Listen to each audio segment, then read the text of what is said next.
जगन्नाथ आपण मैंने सब केमती अच्छा मु तो बहुत भल अच्छी आशा कर भी बहुत भल थे तो आम चैनल को एमती आग को देखापी लाइक शेयर और सब्सक्राइब करमती भल पाइबा आमको दौ था तो आसतु आज गोटे आइटम टे बनइबा खूब कम आ शीघ्र केमती करिपरिबा अल्प जिनिस तो आसतु बनइबा तो आंब चटनी ता नाटा है आंब चटनी तो आसतु देखिए एबे प्रबल आंब तो केमती मु बनाऊची आंब चटनी देखिबा।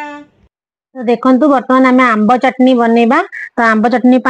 गछरु पूरा आंबटा सांग सांग फ्रेश आंबटा तोलिक आनिबा तो आम घर पाखर गोटे आंब गछटा अछि तो आंब गछरु पूरा देखंतु आंबटा नेकी आसली पूरा फ्रेश आंबटा तो ता देरे आम आंब चटनी बनइबा। तो फास्ट कोन करबा ना आंब गुडाक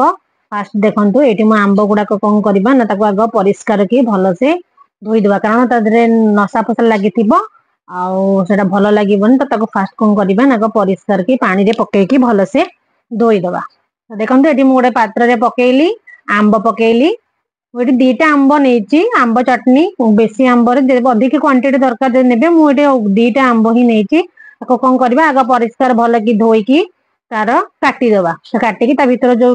कोइली बा टाकुआ गुडा थो सेडा सब कसी आंब तो कोइली गुडा थिबो ताको काटी दबा ताको काटी गोटे जगह रे मु रखिछि। तो देखंतु एटी मु गोटे काटी देइछि तो गोटे ग्राइंडर जार टे नबा तादे से कटा आंब गुडा को ढालिबा ढालिली तादेरे कोन करबा तापरे आमे आस्ते आस्ते ताको पकेई की सब तक ढाली दबा तादेरे वर्तमान आमे ऐड करबा किछि अल्प जीरा पकेइबा लूण पकेइबा देखंतु एटी मु लूण पकेइली जति कि आपनकर दरकार स्वाद अनुसार लूण पकेइबे तापरे जीरा ऐड कर दबा एटा देखंतु मु जीरा भी पकेइछि अल्प जीरा नबा बेसी जीरा नेबेनी भलो लागिबोनी आ एठी आपण रसुण भी ऐड करि परिबे कारण मु जेहेतु साधा रे करिछि जति पई रसुण पकेइनी तो आपण रसुण ऐड कर परिबे। तापरे एठी सुखिला लंका नबा जते रागो खांदे से हिसाब रे मु दीटा लंका नेछि सुखिला लंका नबा तापरे कोन करबा ना अल्प पानी ऐड कर परिबा नबो अल्प पानी दे दबा देखंतु आ मुझे चीनी आ टिके खट्टा मीठा लगिया पई टिके चीनी भी ऐड कर दबा एठी 2 चम्मच चीनी नेछि चीनी ऐड कर देला परे ताकू हमें कोन करबा ना अल्प पानी टिके दबा कारण ग्राइंडिंग करबा तो सेति पई अल्प पानी ऐड कर दबा। देखंतु एठी मु अल्प पानी भी दे देछि पानी ऐड कर दे की ग्राइंडर रे कवर कर दबा आ ताकू ग्राइंडिंग कर दबा।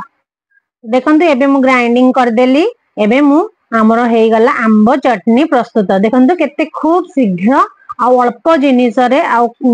बहुत कम समय रे आपण खाइबा को बसेथिबे भी बनै परिबे बहुत इजी आ बहुत टेस्टी आपको आपण बहुत दिन पर्यंत फ्रिज रे भी स्टोर करके रखी परिबे। तो देखंतु हमर एबे बनी गला आंब चटनी तो एबे मु ट्राई करके कहूची केमती लागुची देखंतु बहुत टेस्टी आ बहुत बढ़िया भी लागिबो वो भी ट्राई करके कहि जदी हम वीडियो टी आपन को भलो लागुतबो तो प्लीज लाइक शेयर सब्सक्राइब।